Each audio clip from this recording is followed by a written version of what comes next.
홍준표 시장과 정광훈 목사 사이에 설전까지 급기야 이루어졌습니다. 이 다 김재원 최고위원 때문입니다. 정광훈 목사 이야기부터 들어보시죠. 한마디 할 겁니다. 네, 하는데 홍준표 대구시장님, 당신도 강화문에 와서 연설했잖아. 홍준표! 이 자식이 말이야. 어디라고 지금도 말이야. 이게 우리가 강화문 운동 안 했으면 어떻게 됐겠어? 대한민국 끝난 거야. 끝난 거. 대구 시민 여러분, 홍준표 저거 탄핵하세요. 저거 정신 나가지고 말이야. 대한민국이 당신들이 밥 먹고 사는 놀이터 아니야?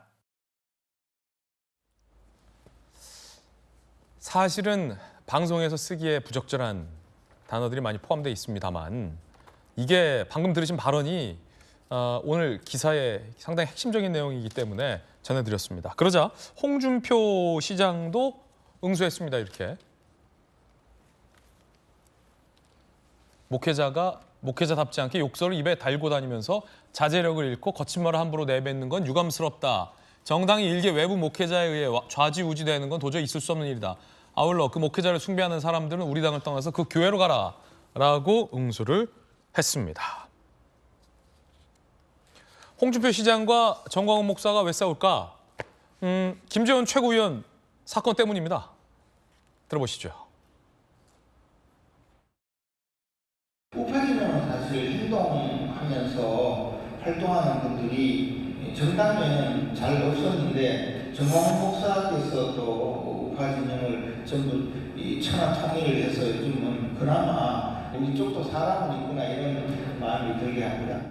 앞으로 자중하겠습니다. 정광훈 목사가 우파진영 천하 통일을 한 건가요? 앞으로 전자도 꺼내지 않겠습니다. 정치적 동반 들어보시는 쪽. 저는 앞으로 전광훈 목사님에 대해서는 이야기하지 않겠습니다. 전자도 안 꺼냈다고 하고 바로 전자 꺼내잖아요.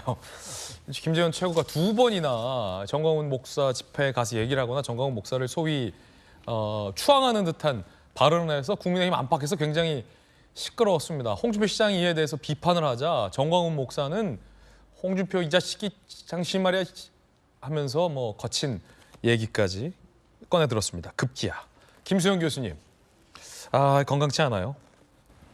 정말 이상한 일이죠. 이제 이런 일이 더 이상 이제 없어야 되는데 일단 정광훈 목사 같은 경우에 지금 한국기독교총연합회에서 2단 심사를 하고 있을 만큼 굉장히 기독교적으로 봤을 때도 이상한 말들을 많이 합니다. 뭐 하나님 보고 꼼짝 말하고 한다거나. 하나님 보고 꼼짝 말하고 있어요. 아니 그러면 하나님이 꼼짝 맙니까? 자기가 이제 하나님이랑 뭐 거의 친구다, 동급이다. 예. 자기가 성령이랑 마찬가지다.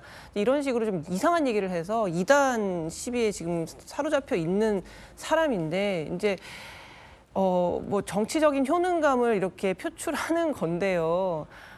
이렇게 극우 내지는 좀 정상적이지 않은 주장을 하는 사람이 어느 사회에나 있을 수 있죠. 네. 정치인들이 여기에 노련하지만 않으면 되는 그렇죠. 거예요. 휘둘리지만 않으면 되는 건데 지금 김재원 최고 같은 경우에 막 정광훈 목사 앞에 가서 꼼짝 못하고 그냥 막 학생처럼 막 혼나는 학생처럼 있고 또 미국에 가가지고 정광훈 목사가 우파를 천하통일했다 이런 얘기를 하니까 당연히 당에서는 선을 분명하게 그어줘야죠. 이런 식으로 정치인들이 특정 집단의 이상한 논리에 놀아나는 거를. 근데 국민의힘도 물론 선을 긋긴 했습니다만 뭐 제명이라든가 어떤 징계라든가 이런 건 없었죠. 그러다 보니까 지금 정광훈 목사가 또 나와가지고 이것을 비판하는 홍준표 시장에 대해서 막 욕을 하면서 공천을 주지 마, 뭐 이런 식의 자기가 마치 국민의힘에 무슨 공천을 쥐락펴락 하는 것처럼 이런 이야기를 하는 이 행태 정말 예. 우리나라 정치판에 정말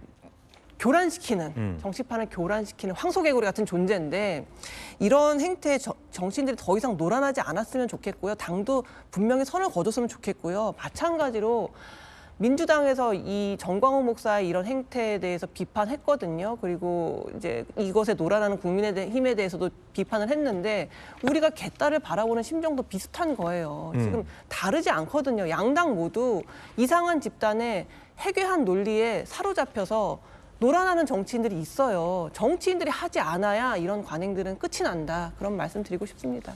이게 공천 주지 마 뭐 이런 얘기까지 나올 정도인데 김기현 당대표가 조금 전 기자들과 만나서 백부를 했는데 정광훈 목사와 홍준표 시장과의 설전에 대해서 이렇게 얘기했군요. 김기현 대표입니다. 별로 바람직하지도 않고 앞으로 계속되어서 안 될 일이라 생각한다. 우리 당은 제3자 왈가왈부할 일도 아니지만 또 지방자치 행정 맡은 분이 거기에 전념했으면 좋겠다. 홍준표 시장을 같이 비판하는 김기현 대표 얘기도 나왔는데 김재원 최고에 대해서 강력 경고하긴 했습니다만 그냥 두루뭉술하게 넘어가는 건 아니냐. 최근 이와 관련해서 홍준표 시장이 김기현 대표까지 비판한 바 있었는데 김 대표는 또 홍 시장을 정광훈 목사와의 설전에서 홍 시장도 함께 비판하고 있습니다. 김재원 최고가 소위 정광훈 목사의 실력 행사에 수혜를 많이 입었습니까? 이번 최고위원 선거에서? 글쎄요, 이제 뭐 그랬다는 얘기가 있습니다. 그래요? 그러나 실제로 뭐 그 당의 표가 꽤 많이 있어요? 근데 일단 그 김재현 최고가 수석 최고위원이라고 해서 예. 지금 최고위원 중에서 최고 득표를 했죠. 그렇죠. 그 얘기는 누군가 도와주는 사람이 많았다는 걸로 해석할 수 있습니다. 그래서 이제 김재현 최고 입장에서는 도와주신 분이라고 해서 이제 인사를 하는 과정에서 제가 봤을 때는 적절치 못한 발언을 하신 거라고 보여지는데요. 이게 어떻게 말해야 될지 잘 모르겠는데 아니 또 사과를 하라고 하면 또 바로 사과를 하시잖아요. 그러니 뭐라고 할 수도 없고. 그런데 저는 2번이 마지막이라고 생각해요. 만약에 한 번 더 같은 잘못을 반복하신다면 그때는 당이 가만히 있으면 안 된다고 생각을 하고 다만 지금 전당대회가 끝난 지 얼마 안 되고 이제 지도부가 뭐 또 새롭게 뭐 당의 활동을 위해서 여러 가지 활동을 하고 계획하고 있는 관계에서 이걸 지금 그렇게 몰아가는 것보다는 약간 좀 당내 수습을 먼저 하시려고 하는 김기현 대표의 뜻으로 해석이 됩니다. 네.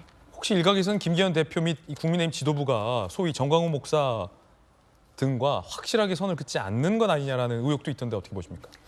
글쎄요, 뭐 그건 제가 김기현 대표가 아니라서 잘 모르겠지만 저희도 내년에 선거를 앞두고 있기 때문에 지금은 사실은 마이너스 정치보다는 플러스 정치를 해야 되는 여러 가지 상황적인 어려움이 있습니다.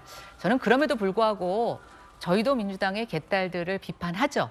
그런 가운데서 저희도 정광훈 목사님이 앞으로 계속 저런 식으로 극단적인 발언과 또 당에 분열을 가져오는 행동이나 발언을 하신다면 저는 그 부분에 있어서는 저희도 선을 긋는 모습을 보여줄 필요가 있다고 생각이 됩니다. 예,